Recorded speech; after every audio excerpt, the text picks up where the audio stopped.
Guys, आज के इस वीडियो में आपका स्वागत है। आज मैं लेके आई हूँ बीपीएससी यानी बिहार शिक्षक भर्ती परीक्षा में पूछे गए हिंदी के कुछ प्रश्न। इसे हमारा कोई सीधा लेना देना नहीं है, लेकिन हम मना भी नहीं कर सकते कि कुछ लेना देना नहीं है। अगर हम हिंदी पढ़ रहे हैं तो हर प्रकार के प्रश्नों को देखना ज़रूरी हो जाता है।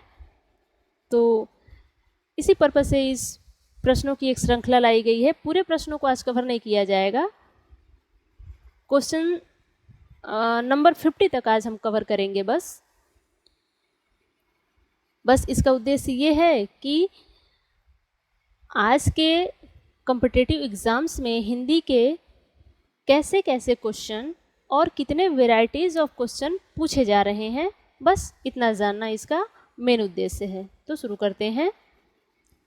संयुक्त स्वर कौन से हैं? स्वर आपको पता ही है, स्वर व्यंजन। संयुक्त स्वर कौन से हैं? ए, आ, ई, अ, ओ। संयुक्त स्वर किन्हें कहे जाते हैं? 4 मूल शब्द होते हैं, अ, ई, उ और री। यही मूल स्वर हैं, इन्हीं से मिलके सारे स्वर बनते हैं। तो जो दो स्वरों के मिलने से जो स्वर बने हैं उन्हें ही संयुक्त स्वर कहा जाता है। ए, ऑप्शन ए सही है। कैसे? क्योंकि अ प्लस ई बराबर ए, दो स्वर हो गए और दोनों के मिलने से ए बना। और ऐसे ही अ प्लस ए बराबर ए, तो ऑप्शन हमारा ए सही है। नेक्स्ट क्वेश्चन है, प्रत्येक वर्ग का प्रथम एवं द्वितीय वर्ण किस प्रकार के हैं? द्वितीय वर्गीय व्यंजन 5 वर्ग होते हैं, क वर्ग, च वर्ग, ट वर्ग, त वर्ग, प वर्ग। सारे में एक वर्ग में 5 वर्ण होते हैं, क, ख, ग, घ, अंग, च, छ, ज, झ, इया। तो पूछ रहा है इन वर्गों में कि प्रथम और द्वितीय यानी क और ख, च और छ, ट और ठ, ऐसे ही यहाँ भी और यहाँ भी प्रथम और द्वितीय वर्ण किस प्रकार के हैं? नाद है, अघोष है, घोष है, या उपयुक्त में से एक से अधिक ऑप्शन है, या कोई नहीं है?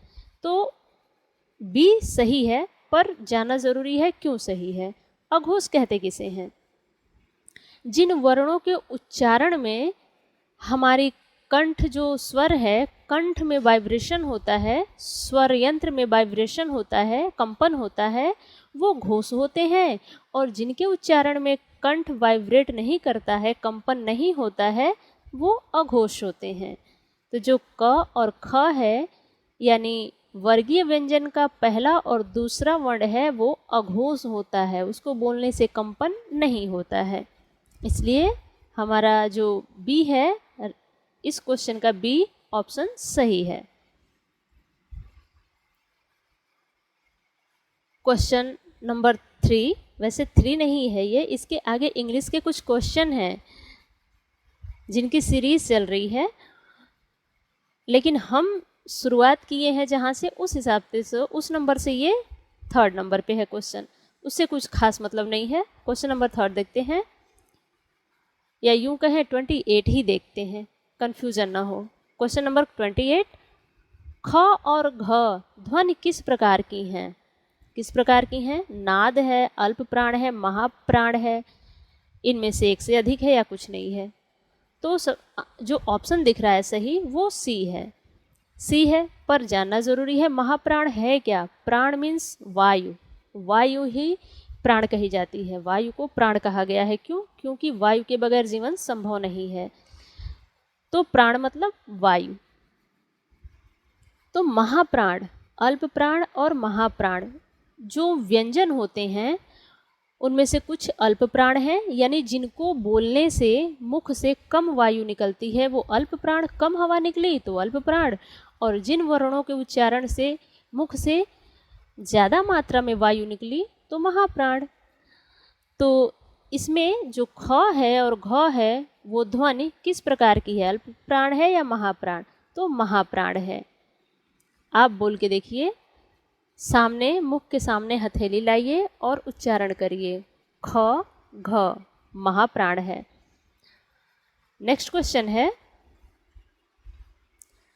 संघ की राजभाषा Hindi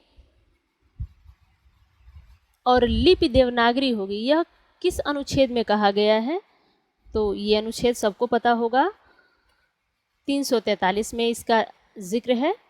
option C is right option. Question number 30, निम्नलिखित में से कौन सी भाषा आर्य भाषाओं में शामिल नहीं है? आर्य भाषाओं में शामिल नहीं है। आर्यों की भाषाएं तो हमें पता ही है, संस्कृत थी, प्राचीन भाषा है, संस्कृत है, प्राकृति है, तुर्की, तुर्की भाषा नहीं शामिल है। तो हमारा ऑप्शन सी सही हो जाएगा। 31 क्वेश्चन है कि भाववाचक संज्ञा कौन सी है? संज्ञाएं हमें पता है 5 प्रकार की होती हैं, जिनमें भाववाचक संज्ञा क्या है? वे संज्ञाएं जिन्हें ना हम देख सकते हैं, ना छू सकते हैं, केवल महसूस कर सकते हैं, उन्हें भाववाचक संज्ञाएं कहते हैं। मित्रता, अमीरी, गरीबी, जो फीलिंग्स हो गया, प्यार, अफेक्शन, ये सब भाववाचक संज्ञाओं में आती है। तो मित्रता, right option is a. Next question है 32 नंबर पे कि निम्नलिखित में से कौन सा प्रश्नवाचक सर्वनाम है? प्रश्नवाचक सर्वनाम है। किससे क्वेश्चन है, किनके क्वेश्चन वर्ड है, किसी से ये प्रश्नवाचक सर्वनाम है, इसलिए हमारा ऑप्शन सही हो जाएगा सी। नेक्स्ट 33 नंबर क्वेश्चन, मैंने नौकर से खाना बनवाया वाक्य में कौन सी क्रिया है? बनवाया प्रेरणार्थक क्रिया है, तो हमारा ऑप्शन बी सही हो जाएगा। खाना बनवाया, बनवाया हमने करवाया काम, इसलिए प्रेरणार्थक क्रिया कहलाएगी। नेक्स्ट क्वेश्चन है कि उसको व्यापार में करोड़ों का घाटा हो गया, उक्त वाक्य में किस प्रकार का विशेषण है? तो अनिश्चय बोधक। करोड़ों संख्या तो दिख रही है, पर करोड़ों का निश्चित नहीं है कितने करोड़, इसलिए अनिश्चय बोधक। नेक्स्ट क्वेश्चन,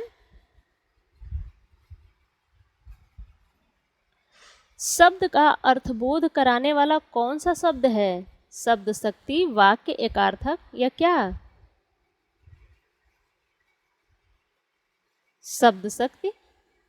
वैसे इसमें मुझे कन्फ्यूजन है, आप कमेंट बॉक्स में ज़रूर बताइएगा। नेक्स्ट क्वेश्चन, छंदों की गणना किससे की जाती है? तो छंद, नाम आपने सुना होगा, दोहा, सोरठा, हरिगीतिका, ये छंद हैं, आपको 12th में मिलेंगे पढ़ने के लिए, इंटरमीडिएट में। तो उनकी गिनती, गणना कैसे की जाती है? शब्द से नहीं होती है, धातु से बिल्कुल नहीं होती है, वर्ण और मात्रा से होती है। Right option is C. Next question, उपमा अलंकार का निम्नलिखित में से कौन सा अंग है? उपमा अलंकार, उपमा अलंकार के अंग कौन से है? तो उपमेय होता ही है, उपमान होता ही है। उपमेय उपमान मीन्स उपमेय, उपमान, उपमेय जिसकी तुलना की जाए, उपमान जिससे तुलना की जाए। साधारण धर्म, जो दोनों के बीच जो गुण समानता दिखाया जाता है, जिसकी तुलना होती है, वो साधारण धर्म। तो ये भी है, ये भी है, ये भी है, यानी उपयुक्त में से एक से अधिक। ये ऑप्शन सही है, option D is right. Next question है, पेड़ से पत्ते गिरते हैं, वाक्य में कौन सा कारक है? आपको पता है अलगाव के अर्थ में अपादान कारक होता है, इसलिए बी ऑप्शन सही है। नेक्स्ट, मानक भाषा की विशेषता है, मानक भाषा की विशेषता क्या है? ऐतिहासिकता, स्वायत्तता, स्वायत्तता मतलब स्वतंत्रता, एक रूपता, उपयुक्त में से एक से अधिक, तीनों है, तीनों है। इसलिए उपर्युक्त में से एक से अधिक। मानक भाषा है क्या?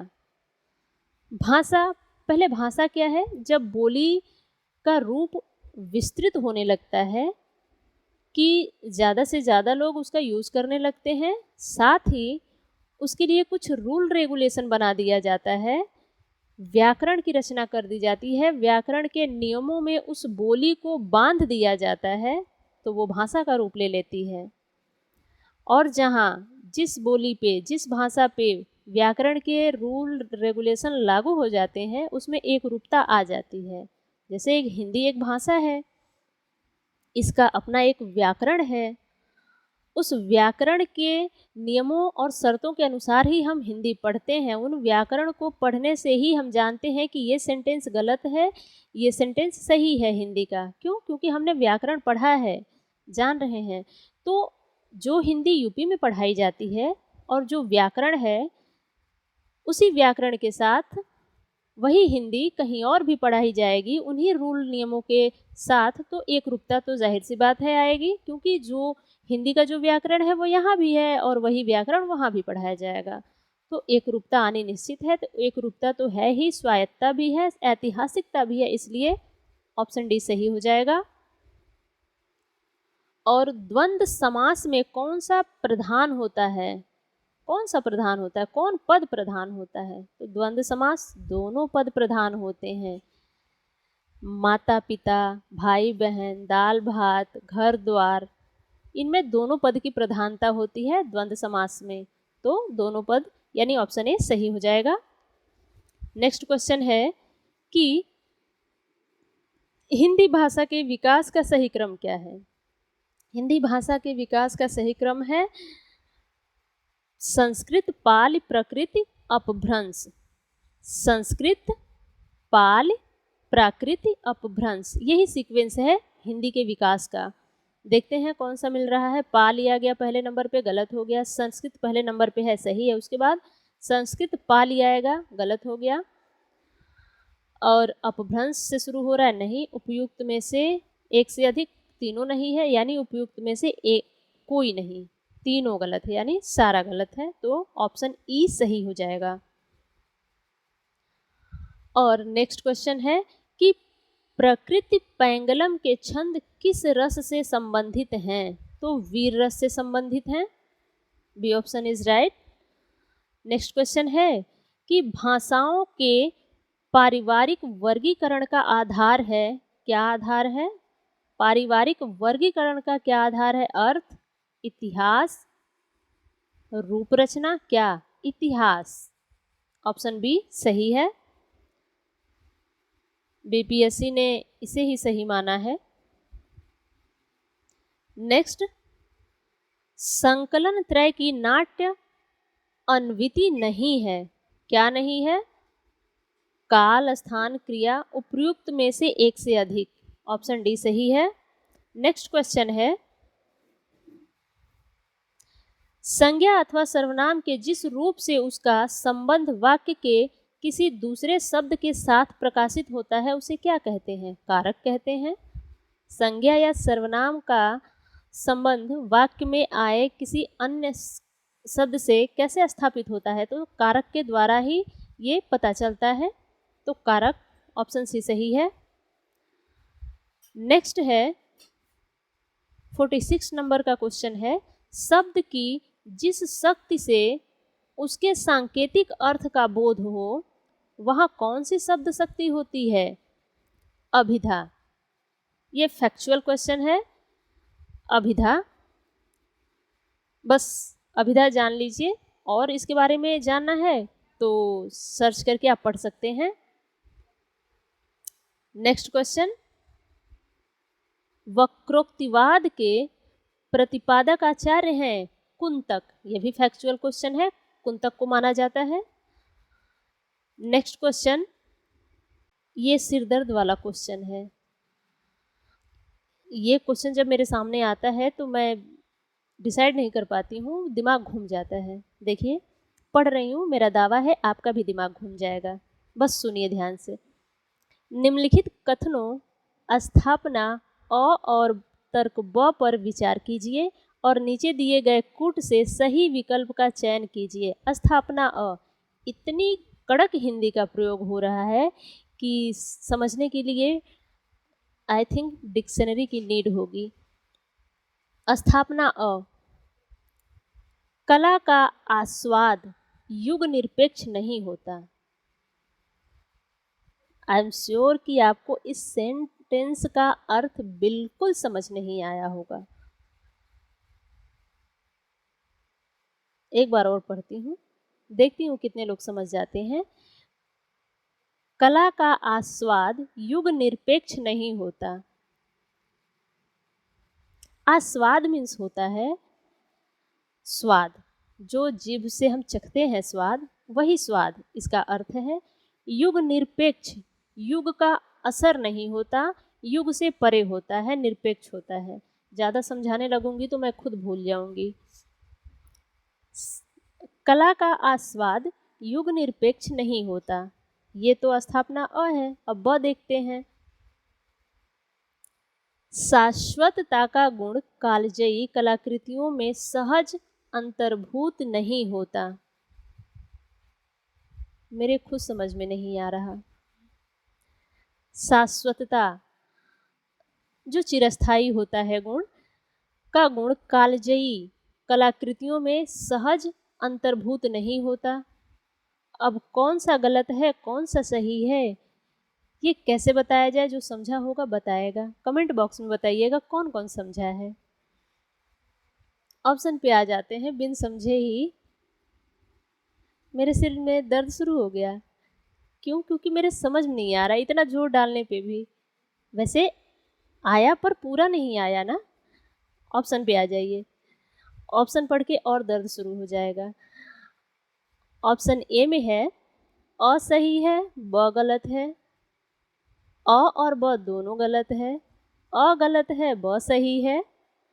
उपर्युक्त में से एक से अधिक, उपर्युक्त में से कोई नहीं। ये आसान है, या तो कोई नहीं कर दो या तो एक से अधिक कर दो, पर इन तीनों में अटके। वैसे तो अमूमन अब तक हम लोग कॉम्पिटिटिव एग्जाम में 4 ही ऑप्शन देखे हैं, पर बीपीएससी ने 5-5 ऑप्शन दे रखे हैं। उनको लगता है बच्चों का सिरदर्द बिल्कुल नहीं होता, थोड़ा एक दे के और बढ़ा देते हैं। वही काम उन्होंने किया है, मैं नहीं बता सकती। वैसे ऑप्शन बी सही है, बस इतना जान लीजिए, ऑप्शन बी सही है। एक्सप्लेन करने के लिए मत कहिएगा। 2 क्वेश्चन और देखेंगे।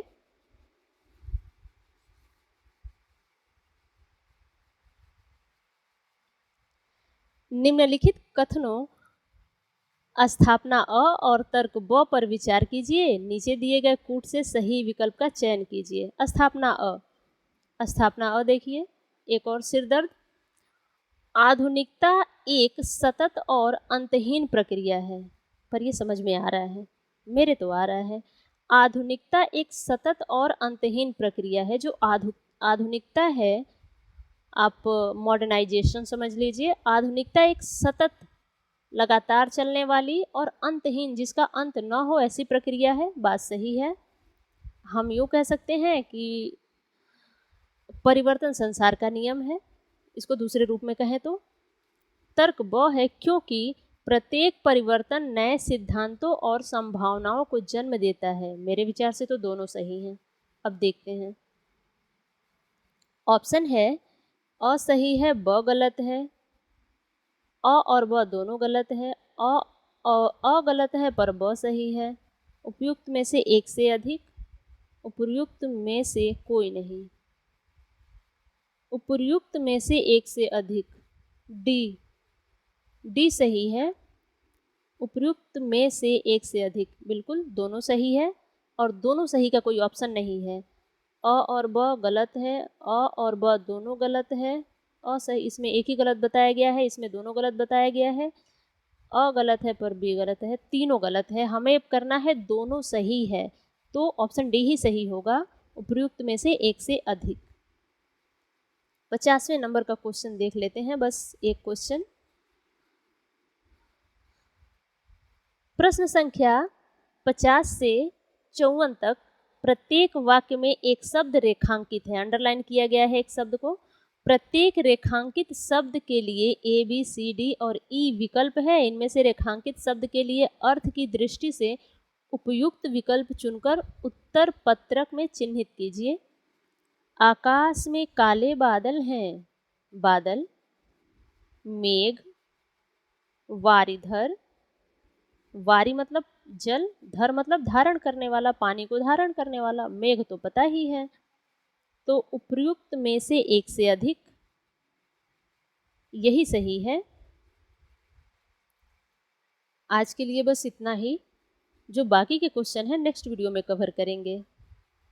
आपसे एक रिक्वेस्ट है, अगर ये प्रश्नों की श्रृंखला पसंद आई हो तो चैनल को सपोर्ट ज़रूर करें, लाइक, सब्सक्राइब और कमेंट तो ज़रूर करें कैसा लगा, या फिर कुछ सुधार चाहते हैं, या जो मन में है आपके इस वीडियो से संबंधित, आप खुल करके कमेंट करें। आपका स्वागत है। मिलते हैं नेक्स्ट वीडियो में।